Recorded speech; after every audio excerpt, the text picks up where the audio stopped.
Hola, Hola, ¿cómo estás? Buenos días. bien, buenos días. ¿Cómo estás?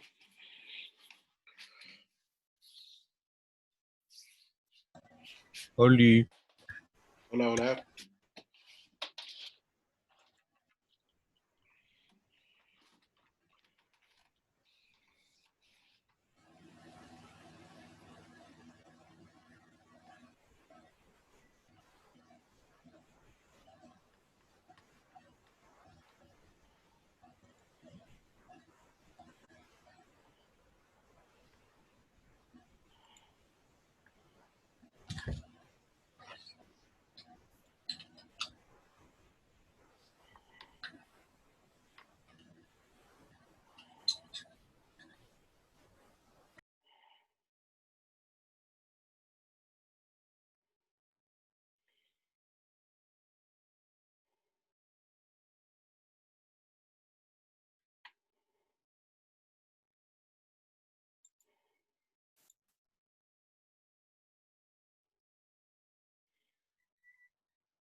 Bien.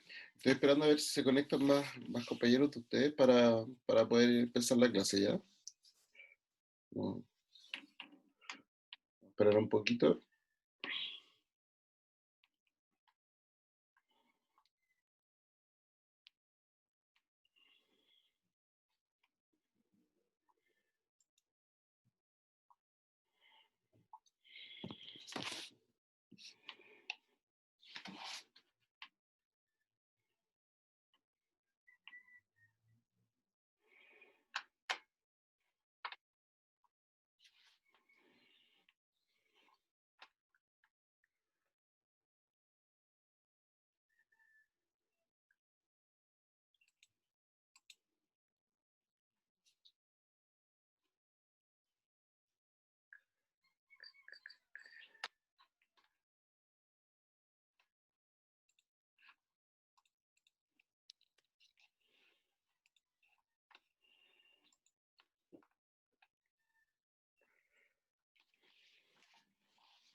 Bueno, mientras les cuento sobre la evaluación, ¿ya?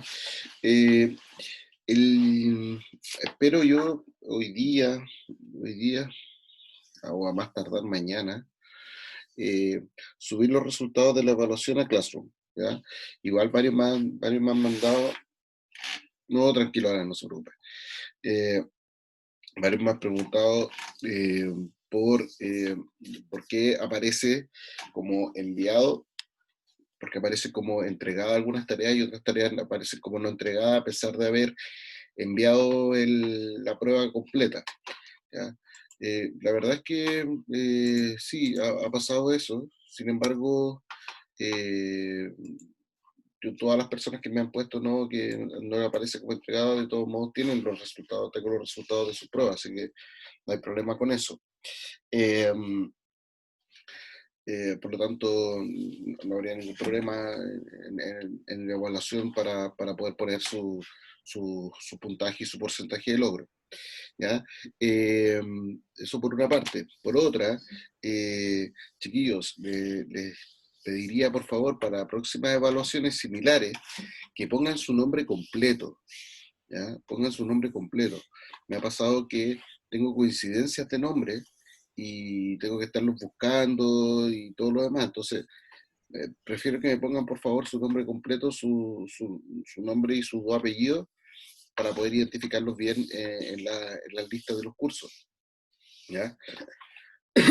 Lo mismo con el correo electrónico, que sea un correo electrónico eh, correcto y que esté también bien escrito, porque yo les voy a mandar ahora sus resultados se los voy a mandar por correo, en el mismo correo que ustedes pusieron. Y si está mal escrito, no les puedo hacer llegar los resultados. ¿Ya? Otra cosa, yo fui bastante, no sé cómo decirlo, a ver, ¿cómo decirlo? Eh, Me puse como bien tajante en algunos aspectos. Entonces, todas las personas les dejé su última evaluación, ¿ya? Porque algunos hicieron varias, porque que no les pescaba, que no les podía enviar, les hicieron varias veces. Entonces yo consideré, en todos los casos, consideré la última evaluación, ¿ya? Eh, y esa es la evaluación que les va a llegar, o en algunos casos, la última evaluación, por ejemplo, me pusieron un correo mal escrito. Entonces, no puedo considerar esa evaluación porque no tengo cómo hacerles llegar esa evaluación. Por lo tanto, es o la última evaluación que hicieron o bien la última con un correo bien escrito. ¿Ya? Profe, Eh, Dígame. es que yo lo hice una vez, el día que no la había entregado, po, y después le hice otra vez, le hice 2 veces, e incluso le mandé una hoja de respuesta, Sí, la vi. ya, Sí, para que sepa. sí. No, sí la vi, Martín. Sí, lo que pasa es que hay varios que lo hicieron más de una vez. Entonces, dije, ya, voy a dejarlo como una concesión, voy a permitir eso, y voy a dejar la última como la válida. ¿Ah? Sin embargo, hay algunos que hicieron la prueba varias veces, pero ya, por ejemplo, la segunda vez pusieron mal el correo. Y eso yo no la puedo considerar como válida porque no tengo cómo hacerle llegar la información a ese correo que está mal escrito, por ejemplo. ¿Te fijas? Entonces, en esos casos yo no dejé la última. Dejé la que tiene la última evaluación con correo bien escrito. ¿Ya? Eso es. ¿Ya? Bien, chiquillos, en función del tiempo, vamos a empezar la clase. Hoy vamos a empezar la unidad número 4. Una unidad que a mí me gusta harto, me gusta bastante. Creo que es súper importante y significativa para lo que significa y sobre todo también el otro día me puse a escuchar a Violeta Parra, eh, y me llamó mucho la atención el hecho de que las canciones y las temáticas que trataba Violeta Parra hablaban mucho sobre temas de la injusticia, la injusticia social, entre otros.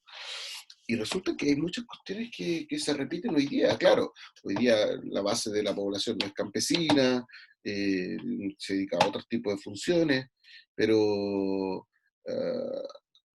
hay muchas cuestiones que están muy relacionadas, a pesar de haber pasado 70 años, 60 años, están muy relacionadas.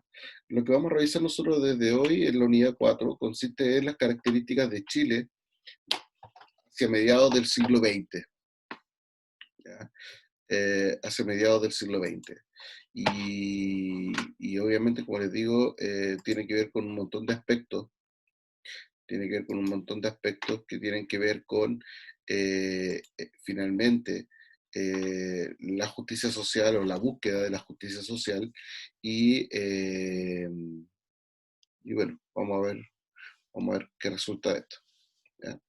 Para eso vamos a partir esta unidad viendo un video.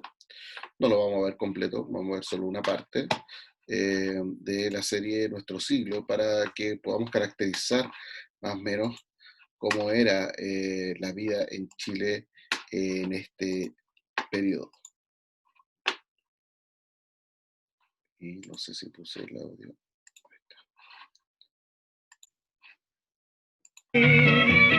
Esperando vendrá.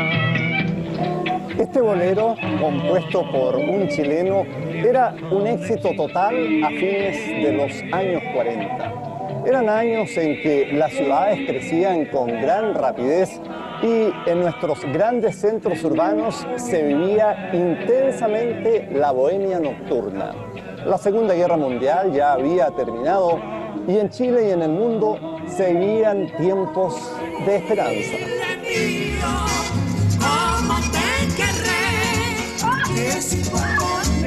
En esos días, Esther Sorí estrenaba la canción Chile Lindo. Las multitudes acudían los domingos al fútbol en el Estadio Nacional y Santiago daba una emotiva bienvenida a nuestro primer cardenal, Monseñor José María Caro, quien llegó desde Roma convertido en príncipe de la Iglesia. Pero la esperanza pronto dio paso a la incertidumbre cuando los grandes vencedores de la guerra comenzaron a disputarse la hegemonía del mundo.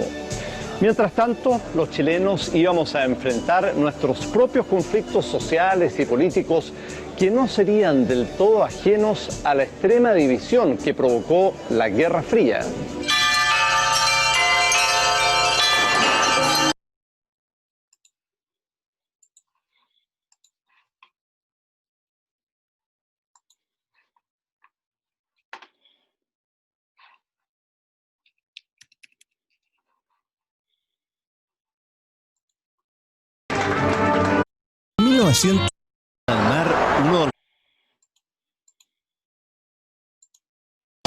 Todos los fines de semana se baila en estos enormes salones el cha-cha-cha, el tango, el bolero y la rumba.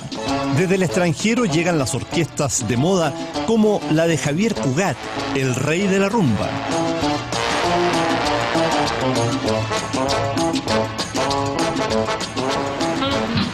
A pesar de la agitada vida social, las viñamarinas aún no se atreven a usar el traje de baño que revoluciona las playas europeas y norteamericanas, el bikini.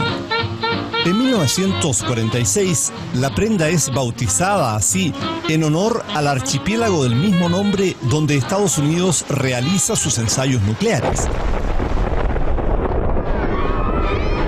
El mundo quiere olvidar el horror de la Segunda Guerra que ha terminado apenas un año antes, pero aunque han cesado las batallas, una nueva forma de confrontación está empezando. Es la Guerra Fría, que enfrentará por largas décadas al este con el oeste.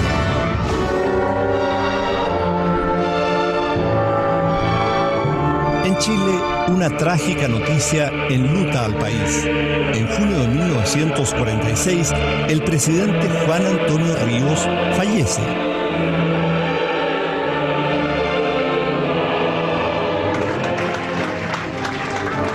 El radical Gabriel González Videla propone su estrategia para llegar al gobierno. Crea una amplia coalición que agrupa a radicales, liberales y a la izquierda. Y él llegó a una reunión del Comité Central a decir lo siguiente: si los comunistas no forman parte de mi gobierno, yo renuncio a la presidencia de la República. Era nuestro abanderado, en todo orden de cosas, luchamos intensamente por Gabriel González Videla. Gabriel González compartía con nosotros amigablemente, nos halagaba. Ellos tenían un grito, incluso los comunistas, que se unían como un riel con Gabriel. González Videla, gran amigo de Neruda al empezar. Neruda le hizo la campaña, ¿no? Y me acuerdo bajo una consigna divertida que era: el pueblo se llama Gabriel. Le estoy imitando la voz, ¿no?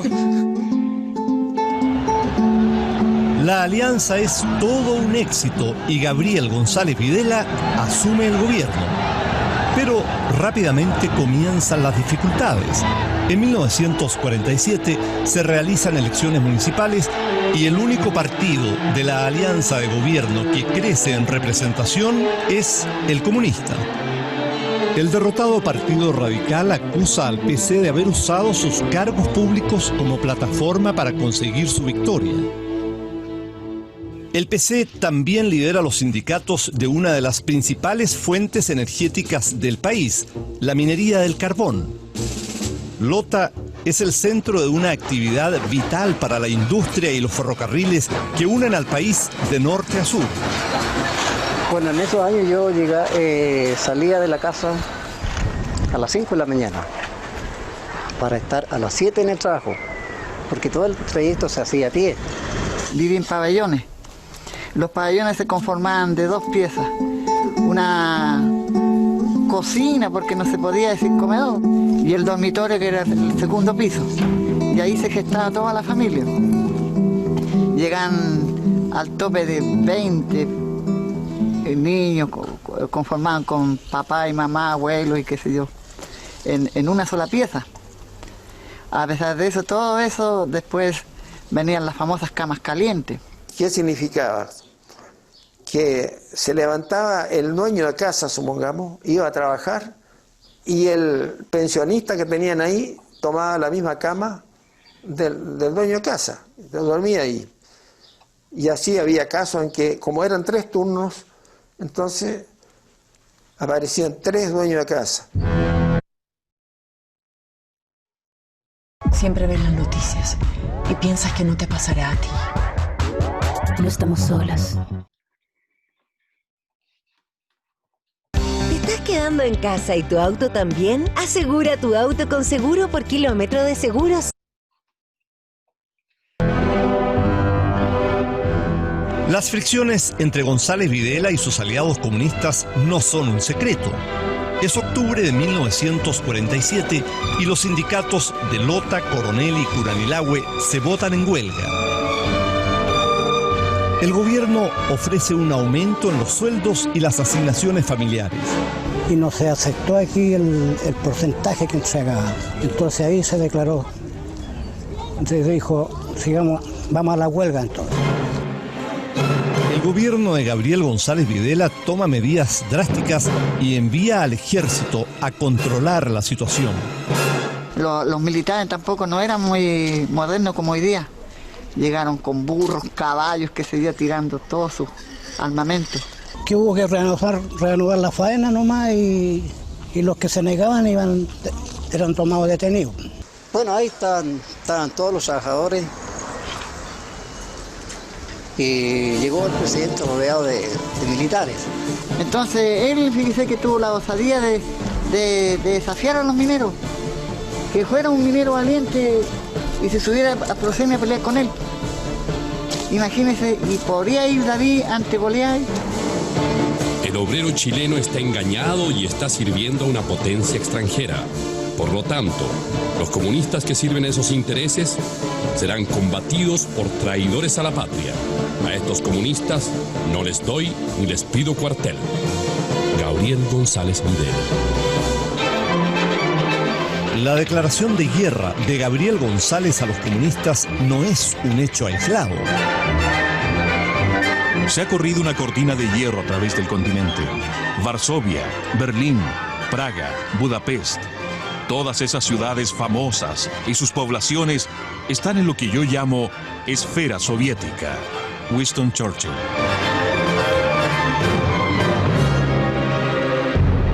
Stalin, a la cabeza de la Unión Soviética, hace crecer su influencia en gran parte de Europa Central.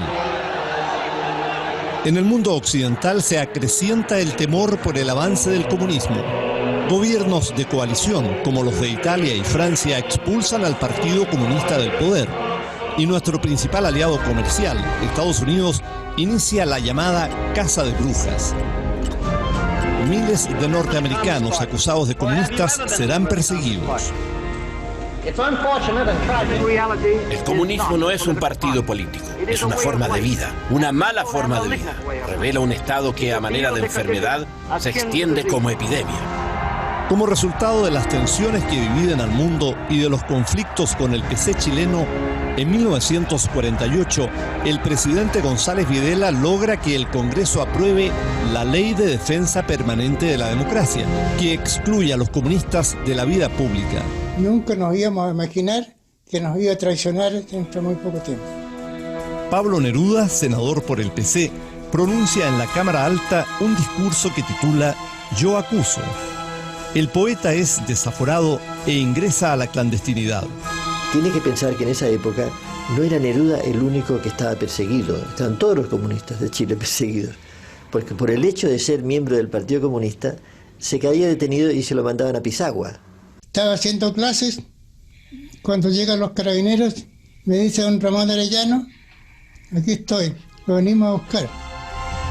Nos echaron a un local destruido que había sido teatro en sus tiempos. Ahí alojamos en las tablas, así nomás, el mar que azotaba el teatro viejo ese toda la noche. Me aplicaron 5 veces la ley de defensa de la democracia. Estar incomunicado. ¿Por qué cosa? Por el derecho a pensar. Por el derecho a decirle a la gente, por ejemplo, mire, no me han pagado los sueldos, me están pagando sueldos miserables. La llamarán la ley maldita. 23.000 personas son borradas de los registros electorales y pierden todos sus derechos políticos. En 1949, el presidente González Videla asiste a uno de los logros deportivos más importantes de nuestra historia. Alberto Larraguibel, en su caballo Guaso, salta 2 metros 47 centímetros y establece un récord mundial no superado hasta la fecha. Ese mismo año se funda la revista OK, que presenta historietas extranjeras y nacionales como El Popular Condorito y El Conscripto Videla. Desde el inicio de su mandato, Gabriel González ha luchado por darle un impulso a su querida ciudad natal. Es el llamado Plan Serena. Toda la provincia de Coquimbo se convierte en un polo de desarrollo. Se inicia la carretera Panamericana Norte, se construyen embalses y La Serena se transforma.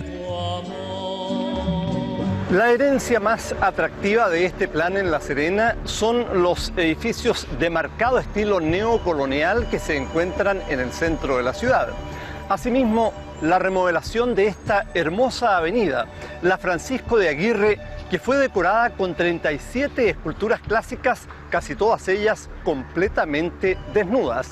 La idea era poner la cultura al alcance de todos los serenenses, incluso de los transeúntes más distraídos. La costanera de La Serena es uno de los puntos de mayor desarrollo turístico del país.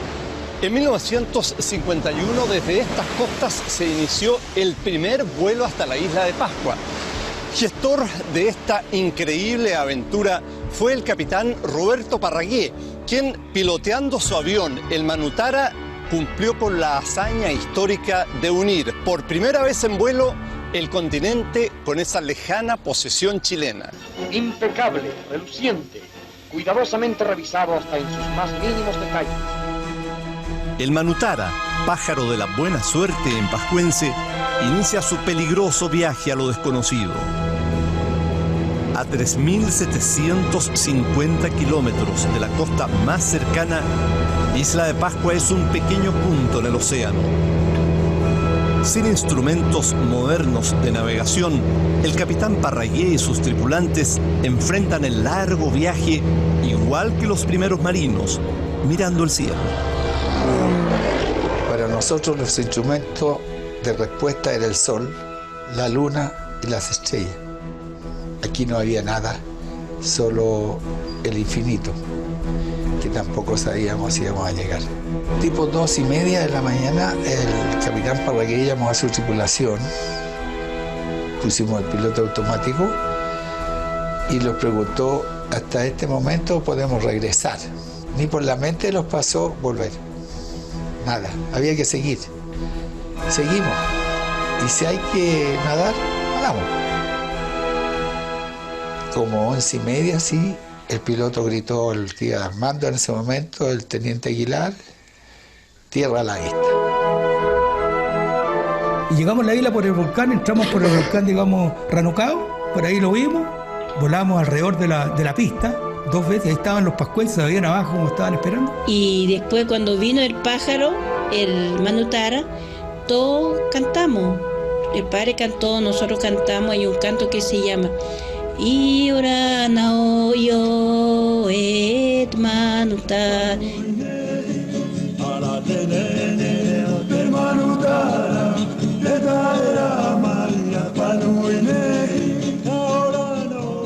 El Manutara, nosotros no conocíamos nada de tanto ruido porque Rapa Nui es la única música que tenemos, el viento, el mar, el viento y el mar. La belleza del lugar contrasta con las condiciones de vida de los pascuenses. Los isleños han sido maltratados por compañías extranjeras que habían convertido la isla en hacienda ovejera y son víctimas de una de las enfermedades más crueles de la historia, la lepra. Sebastián Englert, el gran antropólogo y sacerdote, recibe a los viajeros. Bueno, el padre Sebastián era un hombre alto, de tez blanco, siempre usaba una barba grande, larga y blanca. Era muy austero, tenía un somier con pata en una esquina de la pieza y en la otra esquina sus libros y su mesa, esos eran todos sus bienes. El sacerdote capuchino había llegado a la isla en 1935. Impresionado con su cultura, se quedará en ella por 33 años. El momento más difícil que tuvimos fue eso, morir tanta gente por haber criado el leprosario y morir tanta gente por este otro señor de las ovejas, y él estaba ahí. Él vivió con nosotros ese momento muy difícil. Todo esto con un sacrificio tremendo. Yo creo que en general viajaba al leprosario a caballo o a pie, siendo cuando yo lo conocí un hombre de más de 60 años, ¿no? El padre Sebastián, el rey sin corona, como lo llaman en la isla, muere en 1969. Roberto Parragué estuvo con él en 2 ocasiones más, siendo durante 15 años el único piloto chileno en volar a la legendaria Rapa Nui.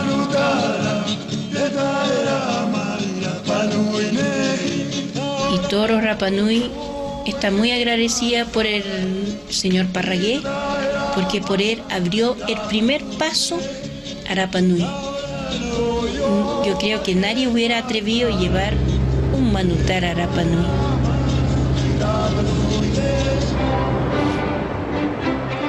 Durante el gobierno de Gabriel González, no solo se une el continente con la isla de Pascua. Preocupado por hacer soberanía, el mandatario viaja en 1948 al territorio antártico y se convierte en el primer presidente en pisar el continente helado. Lo acompaña su esposa, Rosa Markman. A todo Chile yo le brindo esta tierra del mañana. Seguro que su pueblo sabrá mantener virilmente la soberanía y la unidad de nuestro territorio desde Arica al Polo Sur.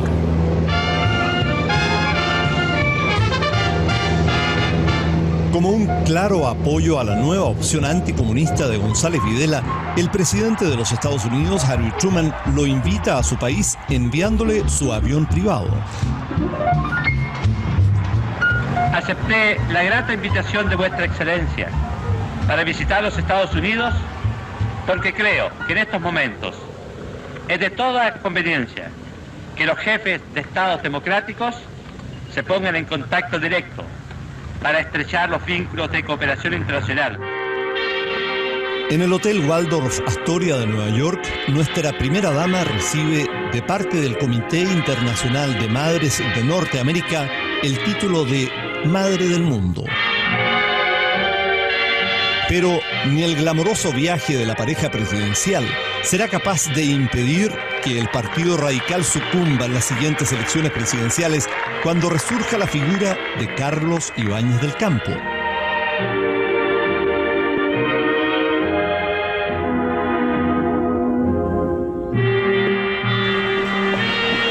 Mientras tanto, miles de chilenos llegan desde los campos y en 1952, 1 de cada 3 santiaguinos es un inmigrante. Cuando oscuro el corazón quiere flores, señorita, quiere flores. En plena Alameda, en una plazoleta ubicada junto a la iglesia de San Francisco, se encontraba la Pérgola de las Flores de Santiago. Fue hasta este lugar a donde la Carmela, ese entrañable personaje creado por Francisco Flores del Campo e Isidora Aguirre, llegó desde San Rosendo a vivir a la ciudad. Yo vengo de San Rosendo a vivir a la ciudad. Allá la vida es bien sana, pero nunca pasa nada. Yo vengo de San Rosendo a vivir a la ciudad. Recuerdo que nos vinimos en el Curao, que se llama el tren ese que demoraba 2 días en llegar acá. Y así que nos vinimos hasta Santiago para poder a ver si podíamos salir adelante en mejores condiciones. Allá se echó a perder la pega Y aquí en Santiago yo tenía 3 más y me mandaron a buscar. Las provisiones que traíamos era un par de fresadas y medio saco de manzana silvestre que encontramos en el camino. Cargados de ilusiones, los viajeros llegan a una ciudad que los deslumbra, pero también los llena de nostalgia. Imagínate, venirte de Nueva Imperial, después a Temuco, que también en ese tiempo eran pueblos chicos y todo, y llegar aquí a Santiago fue bonito, pero lo que me deprimió fue el río Mapocho. Bajamos del tren y había plazuela y bien bonito ahí en la estación central, pues había asientos, había árboles y había una señora y al tiro la conoce uno que viene del sur. Pues. Ay, si viene del sur, mijita, sí, quiere trabajar, claro. Para ese entonces, la joven actriz Ana González había inmortalizado un personaje radial inolvidable, la Desideria. ¿Y eso, Cruz? Aire que sobra, por algo que falta. ¿Y qué es lo que falta? Por Dios, tío, a usted cada día le falla más la chirimoya. ¿Qué es lo que va a faltar? La Desideria era una graciosa y ocurrente empleada doméstica, como miles de mujeres que habían llegado desde el campo en busca de nuevas oportunidades. Su carisma y simpatía la hacen entrar en el corazón de los chilenos, tanto que rápidamente llega a la pantalla grande. Y lo va a romper como una caña. Que me rompa. Que lo va a romper. Que me rompa. Que lo va a romper. Que me rompa. Que lo va a romper. Que me rompa. Que lo va a romper. En el entonces prolífico cine chileno, el realizador de moda es José Bor, que dirige al divertido Eugenio Retes y a la hermosísima Malú Gatica.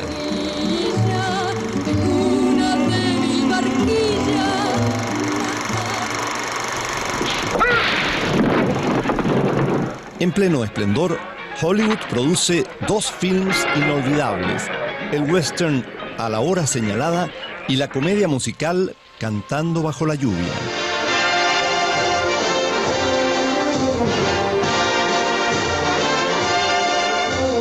Mientras tanto, en Chile al gobierno le llueve sobre mojado. Los radicales y su estilo de hacer política se desprestigian rápidamente. Tras 13 años en el poder, los radicales son derrotados en la elección de 1952. Ese año, el ex dictador de 1927, Carlos Ibáñez del Campo, vuelve convertido en un demócrata. Con la promesa de barrer la demagogia y limpiar la administración pública. La gente le cree y el llamado Caballo Ibáñez gana al galope.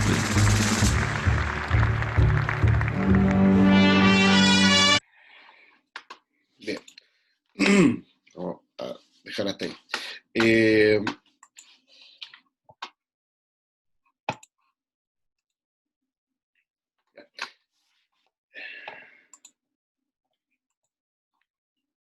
¿Qué le pareció el video, chiquillos? Muy interesante. Muy interesante. Ya. Bueno, lo que pasa es que este es un periodo que a mí me gusta mucho de la historia de Chile, porque primero es súper cercano, todavía es bastante tiempo atrás, pero es bastante cercano desde el punto de vista de qué es lo que tenemos hoy día. Ya es muy cercano porque es la historia de nuestros abuelos, es la historia de nuestros bisabuelos. Entonces ya hay un sentido de cercanía distinto. Por otra parte, ya vamos a encontrar algunos elementos, al menos algunos lugares comunes y similares a los que nosotros conocemos y a los que hemos visto en el tiempo. Y eso también le da un sentido distinto a estos contenidos. Parte importante también de la estructura y las características de la sociedad chilena actual tiene que ver con lo que ocurre hacia mediados del siglo XX. ¿Ya? Esta población que viene desde el campo, esta población que, como lo reflejaba ahí lo último con la pérgola de las flores, con Carmela, que viene a vivir a la ciudad de San Rosendo, es algo bastante común, la gente del sur que viene a vivir y viene a trabajar a la capital, a Santiago, que Santiago dentro de todo es una ciudad pequeña, pero es una ciudad moderna, ¿ya? Y vincularlo además con todo lo que se está viviendo en el contexto extranjero, en el contexto exterior, con el tema de la Guerra Fría, de cómo el presidente Gabriel González Videla toma parte de este conflicto ideológico y se enfrenta a los que habían sido sus aliados durante su parte importante de su gobierno y parte importante de los gobiernos radicales, que fueron los comunistas. ¿Por qué? Por los comunistas también asumir la representación y tener fuerza desde el punto de vista de los sindicatos y las organizaciones obreras. Es decir, en Chile están pasando un montón de cosas. Lo último que vimos en el video fue el tema de la elección de Carlos Ibáñez del Campo, una elección que va a ser, yo creo, de las elecciones más importantes, que ha tenido Chile en su historia. ¿Por qué? Porque fue la primera elección presidencial donde pudieron votar las mujeres. Entonces, es una elección absolutamente nueva. Por fin las mujeres pueden participar en las elecciones presidenciales. Ya con anterioridad habían podido participar en elecciones municipales, pero por primera vez las mujeres pueden participar en elecciones presidenciales. Por lo tanto, por fin como país tenemos un avance significativo hacia la democracia como tal, donde podemos participar todos, ¿ya? Y obviamente el eslogan de Carlos Ibáñez va a ser barrer con la corrupción y obviamente apuntar hacia el desarrollo del país. Ahí vamos a ver un poquito más adelante cómo le fue y qué es lo que pasó posteriormente, ¿ya? Pero es bien interesante lo que va a ir ocurriendo en Chile desde mediados del siglo XX, porque desde mediados del siglo XX en adelante Chile se va a convertir en un país muy distinto al que era con anterioridad. Vamos a crecer como población, vamos a crecer como país a nivel económico, a nivel social y también obviamente la cantidad de habitantes del país.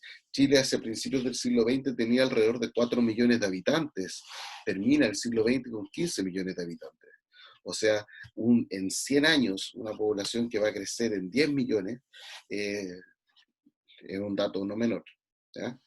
Chiquillos, ¿alguna duda, alguna consulta que quieran hacer en este ratito que nos queda? Entonces, ¿el gobierno de Videla cambió de ser comunista a capitalista o no? Sí, lo que pasa es que Videla lo que hace es forma y mantiene o trata de mantener el Frente Popular con la participación del Partido Comunista, y de hecho el Partido Comunista tuvo parte importante del gobierno de Gabriel González Videla, pero los radicales van a tener un movimiento hacia el centro y la derecha, ¿ya? Pero tiene que ver sobre todo con las presiones que está haciendo Estados Unidos, ¿ya? Ojo con eso, ¿ya? Estados Unidos está haciendo muchas presiones para ganar aliados en todo el contexto de la Guerra Fría, y eso es uno de los principales, o el principal factor que uno encuentra para esta separación tan drástica entre Gabriel González Videla y los comunistas, porque como tú dices, fueron aliados y formaron parte del gobierno. No fue cualquier cosa, no fue un partido político aislado, sino que era parte del gobierno, ¿ya? Eso. Ya, chiquillos, que estén bien. Nos vemos la próxima semana. Que estén bien. Yo prontamente estos días les voy a estar mandando los resultados de las evaluaciones, así que ahí estén atentos. Chao, en el Classroom. Chiquillos, ya subí el temario de la prueba de la unidad 2, ya, para que lo vean en el Classroom, ¿ya? Chiquillos, un gusto, que estén bien, nos vemos. Chao, chao. Chao, chao.